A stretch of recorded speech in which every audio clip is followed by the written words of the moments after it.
এই দুনিয়ার জমিনে কেউ চিরস্থায়ী না, এই দুনিয়ার জমিনে কেউ বাঁচতে পারবে না, ঠিক কিনা বলেন?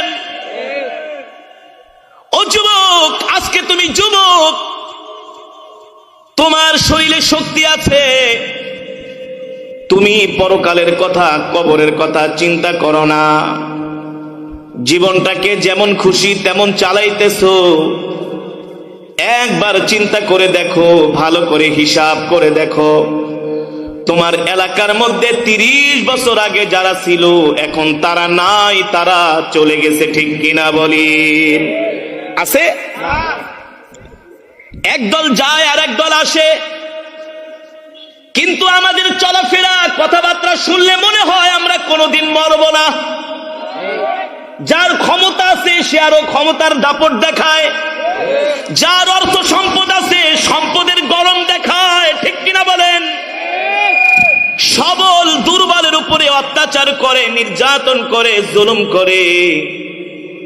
আল্লাহ রাব্বুল আলামিন বলে, বান্দা দুনিয়ার পিছনে তুমি ছুটো না, দুনিয়া নয়া তুমি পড়ে থেকো না। এই দুনিয়ার অর্থ সম্পদ, চাকরি বাকরি, ব্যবসা বাণিজ্য, এমপি হওয়া, মন্ত্রী হওয়া, এটা তোমাদের জীবনের সফলতা নয়, ঠিক কিনা বলেন? আমি বলছি, আল্লাহ বলছেন, ফামান যুহজিহা আনিন নারি ওয়া উদখিলাল জান্নাতা ফাকাদ ফাস। এই যুবক, আল্লাহ বলতেছেন, বান্দা তুমি দুনিয়ার সব পাইলা, ইন্তেকালের পরে যদি তুমি জাহান্নামী হয়ে যাও, এই জীবনের কোনো দাম নাই, ঠিক কিনা বলেন? তুমি ব্যর্থ, তুমি ব্যর্থ, তুমি সফল না, সফল না। আল্লাহ তাআলা বলছেন, যারা জাহান্নাম থেকে বেঁচে যারা জান্নাতে যেতে পারবে তারাই সফল। ওয়ামাল হায়াতুদ দুনিয়া ইল্লা মাতাউল গুরুর। আল্লাহ বলে, এই দুনিয়াটা একটা ধোঁকার জায়গা। কে বলছেন? আমি বলছি না। আল্লাহ বলে, তোমার সন্তান তোমার জন্য ধোঁকা, তোমার স্ত্রী তোমার জন্য ধোঁকা, তোমার সম্পদ তোমার জন্য ধোঁকা, ঠিক কিনা বলেন? তুমি তোমার সন্তানের জন্য দুনিয়ায় দিন পালন করো না, তুমি তোমার স্ত্রীর কথা শুনা পরিপূর্ণভাবে ইসলামের মধ্যে তুমি প্রবেশ করো না, এমন মুসলমান আছে কি আছে না? জোরে বলেন। স্বামী যদি একটু বেশি নামাজ পড়ে, কিছু স্ত্রী আছে তুমি একেবারে হুজুর হয়ে গেছো। আবার এমন স্ত্রী আছে স্বামীকে দাড়ি রাখতে দেয় না, এমন স্ত্রী আছে স্বামীকে দাড়ি রাখতে দেয় না। আবার এমন স্ত্রী আছে স্বামীকে বলে, তুমি কি একটা চাকরি করো 15,000 টাকার। আরে পাশের বাসার ভাইও তো 15-20 হাজার টাকার চাকরি করে, সে তো প্রতিদিন 1,000 টাকার 1500 টাকার বাজার আনে, আর তুমি শুধু পুঁটি মাছ আর ট্যাংরা মাছ কিনে নিয়ে আসো। মানে যেটা প্রতিদিন 1,000 টাকার বাজার করে ওটা হলো ঘুষখোর। কথা বল কি? সেটা হলো ঘুষখোর, ঠিক কিনা বলেন? আর যে প্রতিদিন ট্যাংরা মাছ আর পুঁটি মাছ কিনে আনে, স্ত্রীকে বলে, তুমি রাগ করো না, আমি হারাম খাই না। স্ত্রী বলে, তুমি তোমার মোল্লাগিরি নিয়ে থাকো, আমি তোমার সাথে নাই। আমার একজন মুসল্লি, আমার খুব ভক্ত যুবক, এডুকেটেড পারসন, ঢাকা শহরে মাঝে মাঝে যে কোনো জায়গায় প্রোগ্রাম হইলে চলে যায়, বলে, হুজুর কোরআন তেলাওয়াত না শুনলে আমি থাকতে পারি না।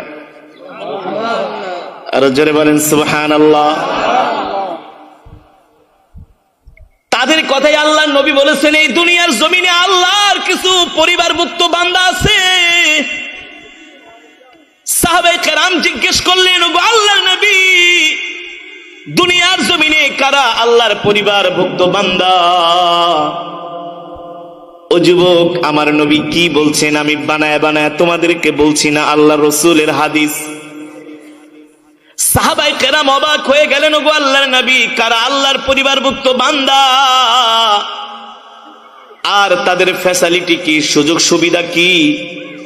আল্লাহর নবী বললেন, এই দুনিয়ার জমিনে যারা আল্লাহর পরিবারভুক্ত বান্দা হবে, হাসরের ময়দানে আল্লাহ তাদেরকে বিনা হিসাবে জান্নাতের ফয়সালা করে দিবে, বিনা হিসাবে। সাহাবায়ে কেরাম জিজ্ঞেস করলেন, ওগো আল্লাহর রাসূল, তাদের কোয়ালিটি আমাদেরকে বলেন, তাদের যোগ্যতা কি, তাদের কোয়ালিফিকেশন কি, এডুকেশন কি, তাদের যোগ্যতা সম্বন্ধে আমাদেরকে বলেন। সরকার দো আলম রহমাতুল লিল আলামিন বললেন, আহলুল কুরআন হুম আহলুল্লাহ। আল্লাহু আকবার। আহলুল কুরআন হুম আহলুল্লাহ। এই দুনিয়ার জমিনে যারা আল্লাহর কোরআনকে ভালোবাসবে, আল্লাহর কোরআন অনুযায়ী চলবে, আল্লাহর কোরআন আল্লাহর জমিনে বাস্তবায়ন করার জন্য জান দিবে, মাল দিবে, নিজের জীবনটা দিয়া দিবে। যারা আল্লাহর কোরআনের কথা বলে অন্ধকার কারাগারে থাকবে, তারা হলো আহলুল কোরআন, আহলুল্লাহ। ঠিক কিনা বলেন? ঠিক কিনা বলেন? সম্মানিত হাজিরিন, এই যে আপনারা এই রাত্রবেলা এখানে এসছেন, এখানে অনেক আমার যুবক ভাইরা আছে যারা এখনো রাত্রবেলা ভাত খায় নাই, আছে না? ক্ষুধার্ত পেট নিয়ে কোরআনের মজমায় বসে আছেন, দুনিয়ার কোনো লাভের আশায় না। আপনাদেরকে মাহফিলের পরে তোবারক দেওয়া হবে, খিচুড়ি দেওয়া হবে, 500 টাকা দেওয়া হবে, এমন না, এমন না। একমাত্র আল্লাহর কোরআনের জন্য আসছেন। ঠিক কিনা বলেন?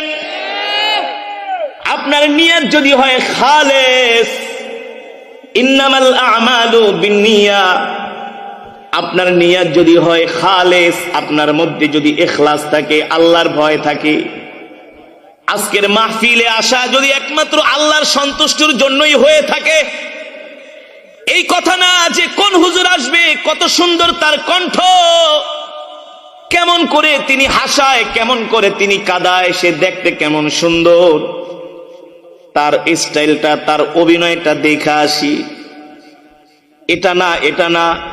ইন্নাল্লাহা লা ইয়ানজুরু ইলা সুওয়ারিকুম ওয়া আমওয়ালিকুম ওয়ালাকিন ইয়ানজুরু ইলা কুলুবিকুম ওয়া আমালিকুম। আল্লাহু আকবার। আল্লাহর নবী বলেন, আল্লাহ তাআলা তোমাদের কলবের মধ্যে, অন্তরের মধ্যে কি আছে সেটা আল্লাহ তাআলা দেখে। আল্লাহু আকবার। ও যুবক, ও মুসলমান, আল্লাহর ইজ্জতের কসম খায়া বলি, যদি আপনারা নিছক আল্লাহর কোরআনের মহব্বতে আয়েশা থাকেন, পোস্টারে দেখেছেন, মাইকিং এ শুনেছেন একজন কোরআনের কারি আসবে, ঠিক কিনা বলেন? একজন আর একজনকে বলছেন, দোস্ত চলো চলো, দুনিয়াতে কত গান শুনলাম, আর গান শুনবো না, আল্লাহর কোরআনের তেলাওয়াত শুনবো। আল্লাহু আকবার। নিছক যদি শুধুমাত্র আল্লাহর কোরআনের জন্য আজকে কোরআনের মজমায় আয়েশা থাকেন, আর কোরআনের তেলাওয়াত শুনে যদি পাথরের মতো হৃদয়টা মোমের মতো গলে যায়, আল্লাহর কোরআনের তেলাওয়াত শুনে যদি চোখ দিয়ে পানি চলে আসে, আল্লাহর কোরআনের তেলাওয়াত শুনে যদি দিলটা নরম হয়ে যায়, আল্লাহ তাআলা তাদের কথাই বলছেন, তোমরা যারা আমার কোরআনের তেলাওয়াত হয়, তোমরা যখন আমার কোরআনের তেলাওয়াত শোনো, কান লাগায়া চুপ করে, আমি আল্লাহ ওই সমস্ত বান্দাদের উপরে রহমত নাজিল করি। আল্লাহু আকবার। এই দুনিয়ার জমিনে আল্লাহর কিছু পরিবার ভুক্ত বান্দা আছে। সাহাবায়ে কেরাম জিজ্ঞেস করলেন, ওগো নবীজি, তাদের জন্য আর কি ফ্যাসিলিটি আছে? সরকারে দো আলমের আরেকটা হাদিস আমি আপনাদেরকে শোনাচ্ছি। ইদা উদিআল মাইয়িতু ফি কবরিহি জাআল কুরআনু ইনদা রাসিহি। আল্লাহু আকবার। নবীজি বলেন, আহলে কোরআন যখন ইন্তেকাল করবে, আহলে কোরআন যখন ইন্তেকাল করবে, যখন তাকে জানাজা দেওয়ার জন্য, গোসল করানোর জন্য ঘর থেকে নামানো হবে, হবে না? আত্মীয় স্বজনরা বিলাপ করবে, কান্নাকাটি করবে। আল্লাহু আকবার। আত্মীয় স্বজনরা বিলাপ করবে, কান্নাকাটি করবে, তখন আল্লাহর একজন ফেরেশতা দাঁড়ায়া ঘোষণা করতে থাকে, দুনিয়ার মানুষ তোমরা কান্না করো না, তুমি তোমার বাবার জন্য, সন্তানের জন্য, স্ত্রীর জন্য কান্না করো না। কারণ আল্লাহ তাআলা তাকে দুনিয়াতে যতদিন হায়াত দিয়ে পাঠিয়েছেন তার দুনিয়ার হায়াতের জিন্দেগি শেষ। ইযা জাআ আজালুহুম লা ইস্তাখিরুনা সাআতান ওয়া লা ইস্তাকদিমুন। আল্লাহ কোরআনের মধ্যে বলছেন তোমাদের মৃত্যু 1 সেকেন্ড আগেও হবে না, 1 সেকেন্ড পরেও। আল্লাহ বলে আমি যতটুকুন সময় হায়াতের জিন্দেগি নির্ধারিত করেছি ততটুকুন সময় তুমি বাঁচবা। কিছু মানুষ মারা গেলে দেখবেন ব্যানারের মধ্যে লেখে আকস্মিক মৃত্যু, লেখে না? অমকের অকাল মৃত্যুতে আমরা গভীরভাবে শোকাহত। আল্লাহ বলে না না না, কারো অকাল মৃত্যু আকস্মিক মৃত্যু না, আমি আল্লাহ যতক্ষণ তাকে হায়াত দিয়েছি বেঁচেছে, হায়াত শেষ। আমি আল্লাহ তাকে আসমানে উঠায় নিছি, আমি আল্লাহ তাকে ডাক দিয়া তার রূহটাকে আমি আসমানে উঠায় নিছি, ঠিক কিনা বলেন?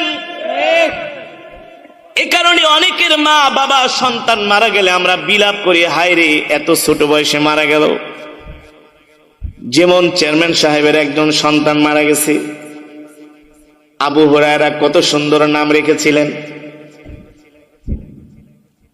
ওই বাবা জানে যখন বাবার কাঁধে সন্তানের লাশ ওঠে, ওই বাবার মতো এত কষ্ট পৃথিবীতে আর কেউ পায় না। পায়? জোরে বলেন পায়? আজকের মজমায় আমরা হাজার হাজার মানুষ এসেছি, আমি সূরাতুল ইখলাস 3 বার তেলাওয়াত করেছি, এক খতম করে কোরআন শরীফের সওয়াব পেয়েছি, তাহলে হাজার হাজার খতমে কোরআনের সওয়াব হয়েছে। সুবহানাল্লাহ বলেন। আল্লাহ তাআলা এই খতমে কোরআনের সওয়াব চেয়ারম্যান সাহেবের সন্তান আবু হুরায়রার কবরে পৌঁছে দেখ বলি আমিন। তার কবরকে আল্লাহ তাআলা জান্নাতের বাগান বানায় দেখ বলি আমিন। আল্লাহর বান্দারা, আপনারা সকলে এক খতম করে কোরআন শরীফের সওয়াব পেয়েছেন। আমি চাই কোরআনের মজমার বয়ানের শেষে আপনাদেরকে নিয়ে 2 হাত তুলে মোনাজাত করব। রাজি আছেন? রাজি আছেন? আমি মুসাফির, রাসূলের হাদিস, মুসাফির দোয়া করলে বুলেটের গুলি নিচ যেতে পারে, মুসাফিরের দোয়া আল্লাহ ফিরাইয়া দেয় না, দিতে পারে না। দ্বিতীয়ত আমি বাইতুল্লাহর মুসাফির, 15 দিন আগে বাইতুল্লাহ থেকে এসেছি, আল্লাহর ঘর দেখে এসেছি।